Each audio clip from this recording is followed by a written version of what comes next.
মৰমৰ ছাত্ৰ ছাত্ৰীসকল চোৱা তোমালোকে এতিয়া স্ক্ৰীনত দেখিবলৈ পাইছা এইটো অসমৰ মানচিত্ৰ। সো মই আজিৰ এই ভিডিঅ'ৰ জৰিয়তে মই তোমালোকক অসমৰ মানচিত্ৰত কোনটো জিলা ক'ত অৱস্থিত, কোনটো লোকেশ্যনত এইটো মই দেখুৱাই দিম। তো যিমান পাৰা ভিডিঅ'টো শ্বেয়াৰ কৰা যাতে সকলোৱে এইটো বিষয়ে গম পায়। মই আহ্বান জনাইছো ভিডিঅ'টো অলপ স্প্ৰেড কৰিবৰ কাৰণে। ঠিক আছে, সো প্ৰথমতে মই এইটো আপাৰ অসমৰ জিলাবোৰ মই দেখুৱাই দিছো। আপাৰ অসমৰ জিলাবোৰ তোমালোকে চোৱাতে কি দিয়া আছে। প্ৰথমতে চোৱা এইটো ইয়াতে তিনিচুকীয়া, প্ৰথম এতে ওপৰৰ ফালে চোৱা ইয়াতে তিনিচুকীয়া। ওকে, তিনিচুকীয়াৰ পিছত ইয়াতে কি ইফালে আছে ডিব্ৰুগড়। ডিব্ৰুগড়ৰ লোকেশ্যনটো তোমালোকে চোৱা, এইটো তিনিচুকীয়া, এইটো ডিব্ৰুগড়। তাৰপিছত এইটো কি ধেমাজি, ধেমাজিটো লগতে আছে।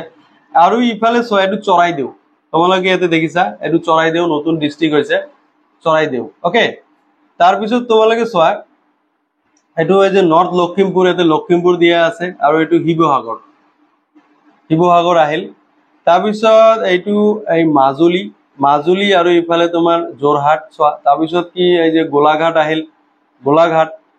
ওকে, তাৰপিছত এই বিশ্বনাথ, বিশ্বনাথ দেখিছা তোমালোকে, বিশ্বনাথ চাৰিআলি। তাৰপিছত ইফালে আছে শোণিতপুৰ।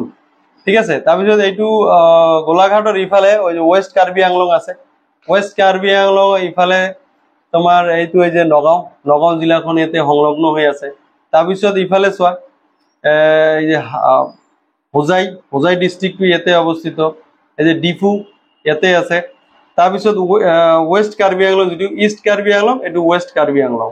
ওকে, তাৰপিছত ইফালে তলফালে মই দেখুৱাই লৈছো ইফালে এই ডিমা হাছাও যিটো আছে, ডিমা হাছাও জিলা। ডিমা হাছাও জিলাৰ পিছত এইটো কাছাৰ, কাছাৰৰ পিছত ইফালে চোৱা এই যে কৰিমগঞ্জ, কৰিমগঞ্জ আৰু ইফালে হাইলাকান্দি। ঠিক আছে, হাইলাকান্দি, কৰিমগঞ্জ, কাছাৰ, ইয়াতে ডিমা হাছাও, ইয়াতে ডিফু আছে। West Karbi Anglong, east Karbi Anglong, west Karbi Anglong, Nagaon, এইফালে বিশ্বনাথ, শোণিতপুৰ। তাৰপিছত চোৱা এইফালে ওদালগুৰি, এইটো শোণিতপুৰৰ সংলগ্ন ডিষ্ট্ৰিক্টটো কি ওদালগুৰি।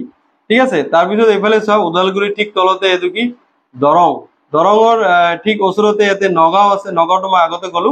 ইফালে নগাঁৱৰ ওচৰত কি মৰিগাঁও। চ' মৰিগাঁৱৰ ঠিক ওচৰতে ইয়াতে কি কামৰূপ, এই যে মেট্ৰ' যিটো কামৰূপ মেট্ৰ', এইটো কামৰূপ মেট্ৰ' ইয়াতে দিয়া আছে। দিছপুৰ যিটো আমাৰ অসমৰ ৰাজধানী ইয়াতে অৱস্থিত, কামৰূপ মেট্ৰ', গুৱাহাটী, গুৱাহাটী চিটি। তাৰপিছত চোৱা ইয়াতে কি নলবাৰী, নলবাৰীৰ ওপৰতে আছে ওপৰ ফালে এইটো কি বাক্সা ডিষ্ট্ৰিক্ট। বাক্সা ডিষ্ট্ৰিক্ট ইয়াতে মুছলপুৰ নতুন ডিষ্ট্ৰিক্ট ইয়াতে নাম দিছে, মুছলপুৰ ইয়াতে দিয়া আছে। তাৰপিছত ইফালে চিৰাং, চিৰাঙৰ ওচৰতে এইটো যে কাজলগাঁও, চিৰাঙৰ এটা ভাল এইটো টাউন হয়। বঙাইগাঁও ইয়াতে দিয়া আছে চিৰাঙৰ সংলগ্ন। চ' বঙাইগাঁৱৰ সংলগ্ন আছে বৰপেটা। চ' বৰপেটা আৰু ইফালে কামৰূপ মেট্ৰ' আৰু ইফালে কামৰূপ ৰুৰেল আছে। ঠিক আছে, এই যে বকো যিটো এৰিয়া এইটো কামৰূপ ৰুৰেলত পৰিছে। ঠিক আছে, তাৰপিছত চোৱা এই যে আমিনগাঁও, এইটো ঠাই তোমালোকে জানা নৰ্থ গুৱাহাটী বুলি কয় আমিনগাঁও।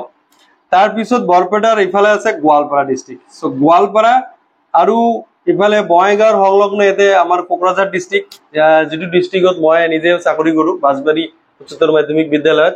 ইফালে কেতিয়াবা আহিলে আমাৰ ৰূপসী এয়াৰপৰ্টৰ ওচৰতে হয়, আমাৰ বিদ্যালয়ত এবাৰ সোমাই যাব। ঠিক আছে, তো তাৰপিছত ইফালে ধুবুৰী ডিষ্ট্ৰিক্টটো ইয়াতে অৱস্থিত। ধুবুৰী ডিষ্ট্ৰিক্টৰ পৰা ভাগ হৈ ইয়াতে চাউথ চালমাৰা মানকেশ্বৰ ডিষ্ট্ৰিক্ট আছে। এইটো আমাৰ ছেপাৰেট হৈ গ'ল, এইটো হাটচিংমাৰী একেবাৰে বাংলাদেশ বৰ্ডাৰৰ ওচৰতে। ঠিক আছে, আৰু তলফালে আপোনালোকে চাওক এইটো হৈছে মেঘালয় ডিষ্ট্ৰিক্ট। ঠিক আছে, মেঘালয় ডিষ্ট্ৰিক্টটো নহয়, মেঘালয় এইটো ষ্টেট। চ' আমাৰ সংলগ্ন ষ্টেট অসমৰ তোমাৰ কিমান কেইটা জিলা ইয়াতে মেঘালয়ৰ লগত সংলগ্ন হৈ আছে। ইয়াতে চাউথ চালমাৰা আছে, গোৱালপাৰা আছে, কামৰূপ মেট্ৰ', কামৰূপ ৰুৰেল আছে, কামৰূপ মেট্ৰ' আছে, ৱেষ্ট কাৰ্বি আংলং আছে।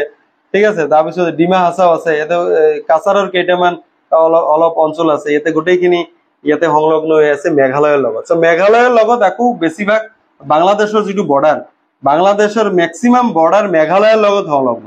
চ' অলপ আছে ধুবুৰীৰ লগত এইটো সংলগ্ন, কিন্তু মেক্সিমাম বৰ্ডাৰ আমাৰ মেঘালয় ষ্টেটৰ লগত এইটো বেছিভাগ সংলগ্ন হৈ আছে। ঠিক আছে, চ' তাৰপিছত ইফালে আমাৰ যিটো সংলগ্ন ষ্টেট আৰু আছে ইফালে মণিপুৰ, যিটো 7 চিষ্টাৰৰ এটা অন্যতম এইটো তোমাৰ ষ্টেট হয়। তাৰপিছত এইটো নাগালেণ্ড আছে, এইটো অৰুণাচল প্ৰদেশ আছে। মণিপুৰৰ তলত আৰু ষ্টেট আছে, ত্ৰিপুৰা আছে তলৰ ফালে। চ' এয়া আছিল আমাৰ অসমৰ বিভিন্ন জিলা। চ' ভিডিঅ'টো যদি ইনফৰ্মেটিভ লাগে গোটেই ছাত্ৰ ছাত্ৰীলৈ তোমালোকে শ্বেয়াৰ কৰিবা, যাতে সকলোৱে এইখিনি বস্তু বুজি পায়। আৰু ক্লাছ 10ত বিশেষকৈ এটা চেপ্টাৰ আছে ছচিয়েলত, আৰু এইটো চেপ্টাৰত তোমালোকৰ ঠাইটো চিনাক্তকৰণ কৰিব দিয়ে যে নুমলীগড় ক'ত, এতিয়া কাজিৰঙা ৰাষ্ট্ৰীয় উদ্যানটো ক'ত, নামেৰি ৰাষ্ট্ৰীয় উদ্যানটো তোমাৰ তেল শোধনাগাৰটো ক'ত আছে, ঠিক আছে। এনেকুৱা বিভিন্ন ঠাই, ব্ৰহ্মপুত্ৰ নদীখন ক'ৰ পৰা উৎপত্তি হৈছে, ব্ৰহ্মপুত্ৰ নদীখন ইয়াতে দেখুৱাই দিব দিয়ে। চ' এনেকুৱা ধৰণৰ কিছুমান লোকেশ্যন ইয়াতে তোমালোকক চিনাক্তকৰণ কৰিব দিয়ে। এতিয়া তুমি ডিষ্ট্ৰিক্টটো যদি গম পাই যোৱা যে কোনটো ডিষ্ট্ৰিক্ট ক'ত অৱস্থিত, ঠিক আছে, তেনেহ'লে নিশ্চিতভাৱে সেই যিটো ৰাষ্ট্ৰীয় উদ্যানেই হওক বা তেল শোধনাগাৰেই হওক বা বেলেগ কিবাই হওক, সেইটো ডিষ্ট্ৰিক্টটো গম পালে তুমি এটলিষ্ট তুমি ক'ব পাৰিবা যে কোনটো লোকেশ্যনত আছে, ঠিক আছে। চ' মৰমৰ ছাত্ৰ ছাত্ৰীসকল, যদি এইটো ভিডিঅ'টো ভাল লাগিছে, এটা নিশ্চিতভাৱে এটা লাইক আৰু শ্বেয়াৰ তোমালোকে কৰি দিবা।